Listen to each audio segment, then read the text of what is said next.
विकास आनंद और आप देख रहे हैं आपका अपना YouTube चैनल विकास आनंद एकेडमी। आज हम लोग लाए हैं आपके लिए बिहार का जो संपूर्ण इतिहास है वो ऑब्जेक्टिव क्वेश्चंस के रूप में, जो आगे आने वाली 15 मार्च को जो परीक्षा आयोजित की जाएगी बीपीएससी के द्वारा, बिहार शिक्षक भर्ती परीक्षा, उसमें ये निश्चित तौर पर आपके लिए बहुत ही महत्वपूर्ण साबित होगा। चलिए तो शुरू करते हैं आज का ये टॉपिक। पहला क्वेश्चन देखेंगे हम लोग। पहला क्वेश्चन है कि मगध साम्राज्य में कलिंग का सर्वप्रथम विलय किस शासक ने किया। मैं इसको थोड़ा सा जूम कर देता हूं आपके लिए।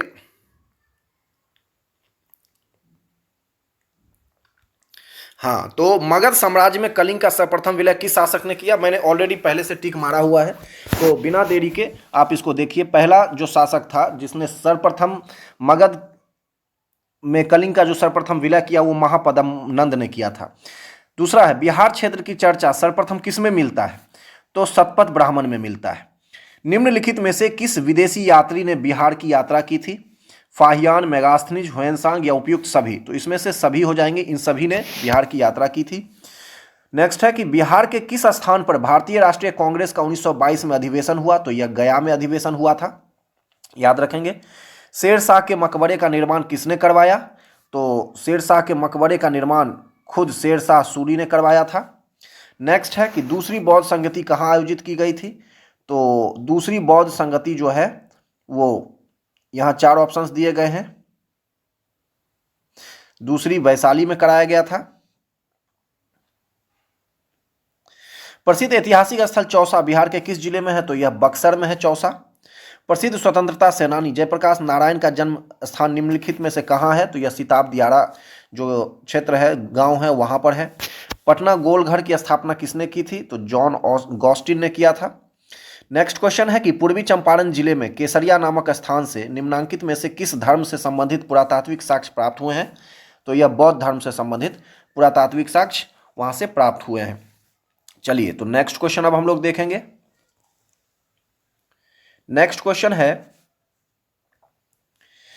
कि 1912 ईस्वी में बिहार में सर्वप्रथम कांग्रेस का अधिवेशन निम्नांकित में से कहां पर आयोजित हुआ था, तो यह बांकीपुर पटना में आयोजित हुआ था। नेक्स्ट है कि निम्नांकित में से किसका संबंध चंपारण सत्याग्रह से नहीं था, तो चंपारण सत्याग्रह से राजेंद्र प्रसाद, ब्रजकिशोर प्रसाद और अनुग्रह नारायण सिंह का संबंध था, जबकि जयप्रकाश नारायण का संबंध इससे नहीं था। गांधी जी किसके आग्रह पर चंपारण आए थे, तो पंडित राजकुमार शुक्ल के अनुरोध पर वह चंपारण पहुंचे थे। 1942 के आंदोलन के दौरान बिहार के किस जिले को कुख्यात जिला घोषित किया गया था, तो सारण जिले को कुख्यात जिला घोषित किया गया था। बिहार में धातु प्रस्तर युगीन अवशेष मिले हैं कहाँ से, तो लौरिया अरेराज चंपारण से, लौरिया नंदनगढ़ चंपारण से, रामपुरवा चंपारण से और उपयुक्त सभी से। तो यहाँ होगा उपयुक्त सभी से। पाल शासकों के बारे में जानकारी मिलती है देवपाल के मुंगेर अभिलेख से, नारायण पाल का भागलपुर ताम्रपत्राभिलेख से, महिपाल प्रथम के नालंदा एवं मुजफ्फरपुर अभिलेख से, उपयुक्त सभी से। तो इसका उत्तर डी हो जाएगा, उपयुक्त सभी से। बिहार के लिए सर्वाधिक प्राचीन साहित्यिक स्रोत कौन है, तो अथर्ववेद है। बिहार में स्थित महाजनपदों के बारे में जानकारी मिलती है कहाँ से, तो अंगुत्तर निकाय से। बिहार में बड़े पैमाने पर उत्खनन कार्य करवाने वाला तथा कई प्राचीन स्थलों की खोज करने वाले पुरातत्ववेता कौन थे, तो कनिंघम थे। नालंदा में स्थित बड़ा गांव नालंदा महाविहार का पता किसने लगाया, तो मैकेंजी ने लगाया। उसके बाद नेक्स्ट क्वेश्चन है कि पुरातत्व वेदा कनिंघम ने बिहार की खोज की, केसरिया स्तूप चंपारण, लौरिया अरेराज का अशोक स्तंभ, बसाड़ के अवशेष या उपयुक्त सभी। तो इसका उत्तर डी हो जाएगा, उपयुक्त सभी। तो इसका ये है। चलिए नेक्स्ट अब हम लोग देखेंगे। नेक्स्ट हम लोग देख लेते हैं, विदेह के राजा जनक ने निष्क या सुवर्ण या सतनाम उपहार में दिए, यह कहाँ वर्णित है, तो यह बृहदारण्यक उपनिषद में वर्णित है। नेक्स्ट है कि बिहार से प्राप्त मौर्य अभिलेखों की लिपि क्या है, तो ब्राह्मणी लिपि है। नेक्स्ट है कि मुल्ला बहबहानी यात्री थे कहाँ के, तो यह ईरान के थे। नेक्स्ट है कि अबसड यानी गया से एक मंदिर का भग्नावशेष प्राप्त हुआ है, इसके दीवारों पर कथा दृश्य अंकित है, किस चीज के, तो रामायण के कथा दृश्य अंकित हैं। नेक्स्ट है कि बिहार में आदि मानव के उपस्थिति के आरंभिक साक्ष्य कहाँ से प्राप्त हुए हैं, तो मुंगेर व नालंदा से। नेक्स्ट है कि बिहार में चिरांद यानी सारण एवं चेचर वैशाली से किस युग के अवशेष प्राप्त हुए हैं? तो नव प्रस्तर युग के अवशेष प्राप्त हुए हैं। नेक्स्ट है कि बिहार में ताम्र प्रस्तर युग के परवर्ती चरण के अवशेष कहाँ से प्राप्त हुए हैं? तो चिरांद सारण से, चेचर वैशाली से, सोनपुर एवं मनेर से, यानी कि उपयुक्त सभी से, सभी जगह से। नेक्स्ट है बिहार सहित पूर्वी भारत में आर्यों का आगमन हुआ था अनुमानतः कब हुआ था? तो उत्तर वैदिक काल में। नेक्स्ट है बिहार सहित पूर्वी भारत में आर्यों के विस्तार में सहायक था क्या चीज? तो लोहे का उपयोग सहायक था। नेक्स्ट है श्रुति तथा किंवदंती के अनुसार महाभारत युद्ध के समय बिहार में दो मुख्य राज्य कौन थे? मगध तथा विदेह दो राज्य थे, याद रखना है। नेक्स्ट है वेद के किस ग्रंथ में बिहार के विदेह राज्य में आर्यों के आगमन तथा निवास का साक्ष्य विवरण मिलता है? तो शतपथ ब्राह्मण में मिलता है। चलिए अब हम लोग नेक्स्ट देखते हैं।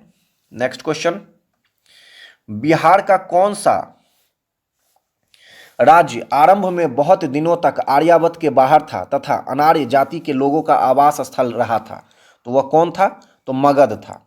नेक्स्ट है कि बिहार का कौन सा राज्य उत्तर वैदिक काल का एक महत्वपूर्ण राज्य था? तो कौन था? तो विदेह राज था। नेक्स्ट है कि छठी शताब्दी ईसा पूर्व में भारत में 16 जनपदों का उदय हुआ। इनमें कितने महाजनपद वर्तमान बिहार के क्षेत्र में स्थित हैं? तो 3 हैं। कौन कौन है? अंग भागलपुर है, उसके बाद मगध का क्षेत्र था और उसके बाद वैशाली का क्षेत्र था। चलिए तो नेक्स्ट देखते हैं, निम्न में से कौन सा महाजनपद वर्तमान बिहार के क्षेत्र में स्थित नहीं था? तो अंग, वज्जी या मगध और वत्स। तो इसमें वत्स जो है वो नहीं था, बल्कि बाकी 3 थे, अंग, वज्जी और मगध थे।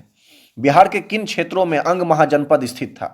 तो अंग जनपद का जो क्षेत्र था वो भागलपुर एवं मुंगेर का क्षेत्र था। अंग महाजनपद की राजधानी कहाँ थी? अंग की राजधानी चंपा थी। बिहार के पटना तथा गया का जिला किस महाजनपद में सम्मिलित था? तो पटना और गया का जो जिला था वो मगध महाजनपद में सम्मिलित था।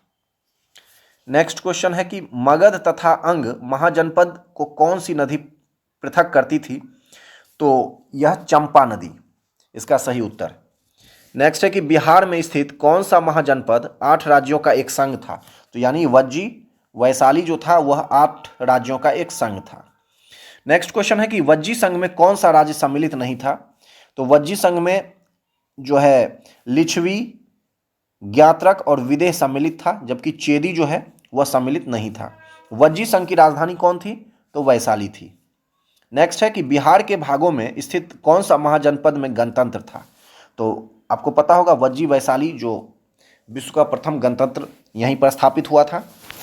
नेक्स्ट क्वेश्चन है ईसा पूर्व 6ठी सदी में विश्व की प्रथम गणतंत्रात्मक व्यवस्था कहाँ थी? तो यह वैशाली में थी।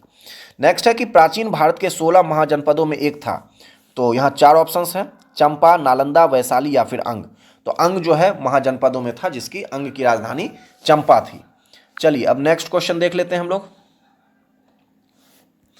नेक्स्ट क्वेश्चन है कि महाजनपद युग में पावापुरी किसकी राजधानी थी?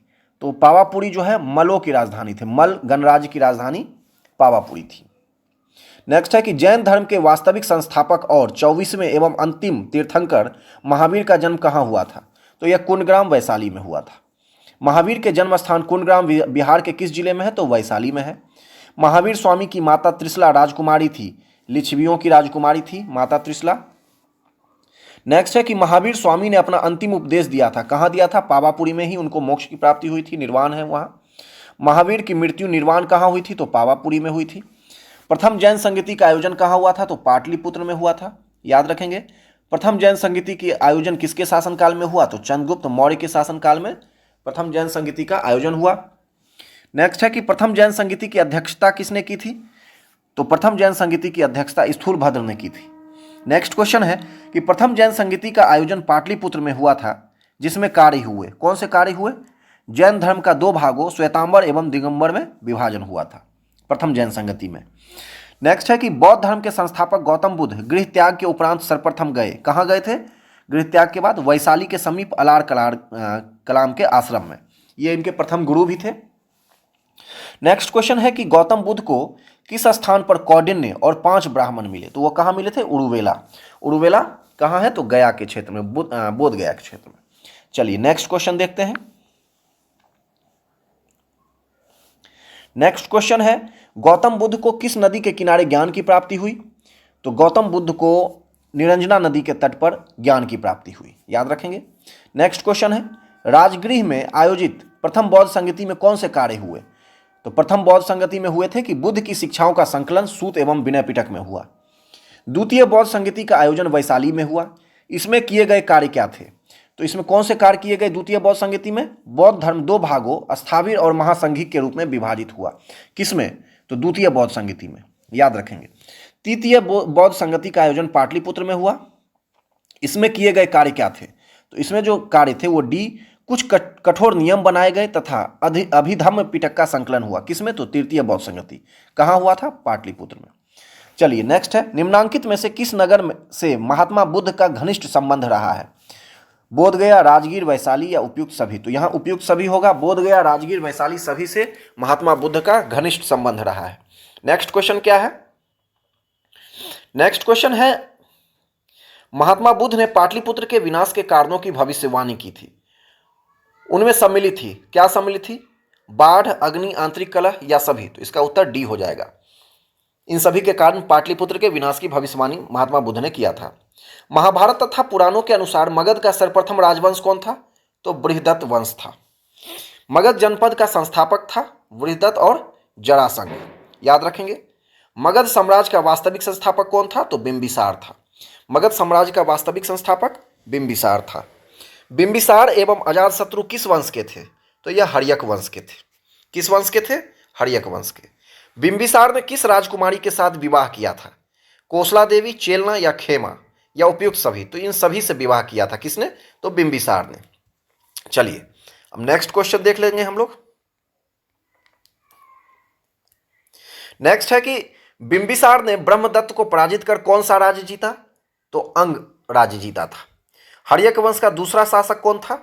तो अजातशत्रु था। नेक्स्ट है कि राजगीर में दुर्ग तथा स्तूप की स्थापना किस मगध शासक ने किया? अजातशत्रु ने किया। वज्जी संघ के लिच्छवियों को पराजित करने वाला मगध का शासक कौन था? तो अजातशत्रु था। अजातशत्रु के साथ प्रेम संबंध के लिए चर्चित नर्तकी आम्रपाली कहाँ की थी? तो यह वैशाली की थी, याद रखेंगे। अजातशत्रु ने किस राज्य के साथ युद्ध में प्रथम रथ, मूसल तथा महाशिला कंटक नामक हथियारों का प्रयोग किया? तो लिच्छवियों के साथ किया था रथ, मूसल और महाशिला कंटक का प्रयोग। प्रथम मगध साम्राज्य का उत्कर्ष किस शताब्दी में हुआ था? तो ईसा पूर्व 6ठी शताब्दी में। नेक्स्ट है कि पाटलिपुत्र नगर की स्थापना किस शासक ने किया था? तो पाटलिपुत्र नगर की स्थापना उदयन ने किया था। हर्यक वंश का अंतिम शासक कौन था? तो हर्यक वंश का अंतिम शासक नागदशक था। हर्यक वंश के उपरांत मगध पर किस वंश की सत्ता स्थापित हुई? तो हर्यक वंश के उपरांत मगध पर शिशुनाग वंश की सत्ता स्थापित हुई थी। नेक्स्ट क्वेश्चन देखेंगे, सर्वप्रथम मगध के किस शासक ने गिरिवज्र राजगीर के अतिरिक्त वैशाली को भी अपनी राजधानी बनाया? तो शिशुनाग ने बनाया था। द्वितीय बौद्ध संगति का आयोजन किसके शासनकाल में हुआ? बहुत इंपॉर्टेंट क्वेश्चन है। तो द्वितीय बौद्ध संगति का आयोजन कलाशोक के शासनकाल में हुआ। नेक्स्ट क्वेश्चन, द्वितीय बौद्ध संगति का आयोजन कहाँ हुआ था? तो यह वैशाली में हुआ था। कहाँ हुआ था द्वितीय बौद्ध संगति का आयोजन? वैशाली में हुआ था। नेक्स्ट क्वेश्चन चलिए हम लोग देख लेते हैं। नेक्स्ट क्वेश्चन है, द्वितीय बौद्ध संगति की अध्यक्षता किसने किया था? तो इसका जो उत्तर होगा वो हो जाएगा सवाकामी। यहां पर लिखा हुआ है, हमने लिखा है कि पहला का महाकश्यप ने किया था और तीसरी जो बौद्ध संगति हुई थी पाटलिपुत्र में उसकी अध्यक्षता किसने किया था? तो मोगलीपुत्र तीस ने किया था। और जो चतुर्थ कुंडलवन कश्मीर में जो आयोजित हुआ था कनिष्क के शासनकाल में उसकी अध्यक्षता किसने किया था?